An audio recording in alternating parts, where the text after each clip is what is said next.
Hi there, I'm Alessandra Latour, a leadership expert with over 15 years of experience leading teams and developing leadership programs for over 400 leaders. I've had the privilege of designing learning programs for companies ranging from 15 to 5,000 team members, and I've earned a Doctor of Education degree to make sure that all of the programs I develop maximize learning and action. Through the Latour Leadership Academy, I empower emerging and existing leaders to embrace their authentic leadership style, create team synergy, and foster a positive work culture through curated and personalized learning experiences. In this podcast, we'll talk about how leadership can be found in everyday activities and provide practical tips for those who are new to managing or leading a new team. If you're a leader or hoping to be one, by title or not, I'd love to connect, get to know you better, and find out how I can help. You can grab a free resource on my website, latourleadershipacademy.com, and sign up for my weekly email newsletter where we talk about leadership skills, network, and share action-based ways to enhance team collaboration and positive productivity. In today's mini-sode, I get a little personal about how bananas can help you remain calm under pressure. It's probably not what you think. Let's get started. Can you provide some tips for managing nerves and projecting calmness under pressure, especially during high stakes discussions? All right, so this one's a very good one too, right? So I don't know many people who are confident in public speaking. I myself was not confident in public speaking for a long time. I still get butterflies when I have to go speak publicly, when I have to do something like this as well.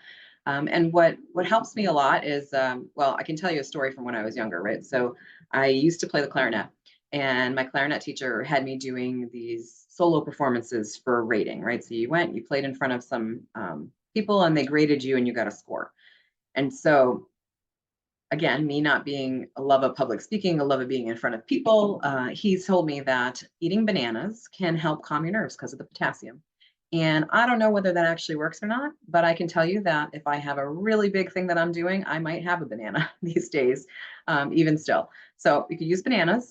The other options for managing your nerves and projecting calmness under pressure are rehearsing. So if you are giving a presentation, doing some rehearsing is going to allow you to practice what you're going to say, and think about what the response might be or how you can present something in a really streamlined way so it's easy to understand.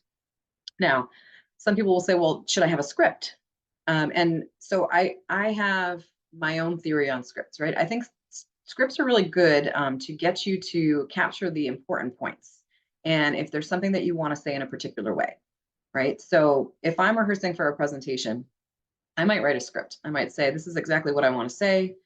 This is how I want to say it. This is the tone I want to use. I want to ask questions in these places. Here's exactly what I want to ask. And then my rehearsal involves first going through reading that script out loud. If you don't do it out loud, you're not actually practicing. So your brain thinks that your rehearsal is the actual thing. It's very strange how that happens. So when your brain's thinking your rehearsal is the actual thing, you get more calm and clear about what you want to say the more you rehearse it, right? Because your brain's thinking, oh, this is the third time I've done this presentation. By now it's natural, right? So rehearsing is a big thing. And so start with the script and then start to refine that script down to a couple sentences to get you on topic. So if I want to talk about how to make a peanut butter and jelly sandwich, let's say, I might first talk about what kind of bread I want to use, right? And so I might have a whole paragraph on why I choose whole wheat bread and why it's this brand and what it does for my body and all the things, right? And then I might go back later and I might say, my bullet might say whole wheat bread, nutrition information, right? And so now I'm saying, oh, I wanted to talk about whole wheat bread, and I remember the nutrition information because I'm the expert in what I'm presenting in. And now I don't need the whole script. I just need the bullet point to remind me that these are the things I wanted to say. And so I take that rehearsal from script down to those pretty vague bullet points by the end, because I want the talk to feel natural, right? I want it to feel like a conversation.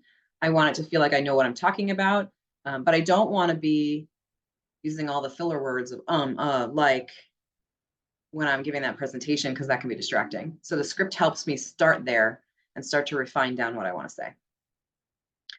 Now, the other thing that I would suggest for managing your nerves and projecting calmness under pressure is to consider questions that people might have or concerns they might have and anticipate them, right? So you might want to make yourself a frequently asked questions document. So you go through your presentation and say, okay, if I was Ben CEO that I'm giving this presentation for, how's Ben approaching this project? What are the questions that Ben might ask that I could address within my presentation so that I either minimize the number of questions he has later, or if he asks one and I don't cover it in the presentation, at least I know how to respond. So making a frequently asked questions document for yourself to think about all the things that could come up and having a response to them will help you feel more confident in your talk. Now, the other thing is being able to say, I don't know, or I can get that information and get it back to you. So that's also something to be comfortable with, right? So you want to make sure that you feel confident in saying, that's a really good question and I don't know the answer, but I know where to find the information and I can regroup with you after and let you know.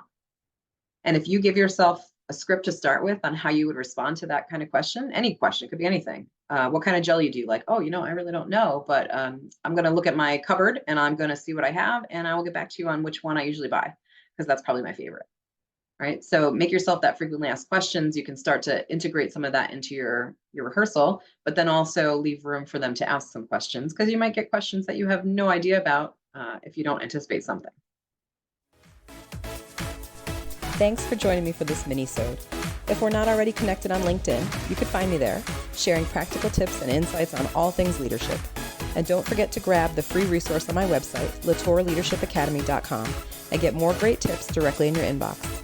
Have a great rest of your day and see you back here soon.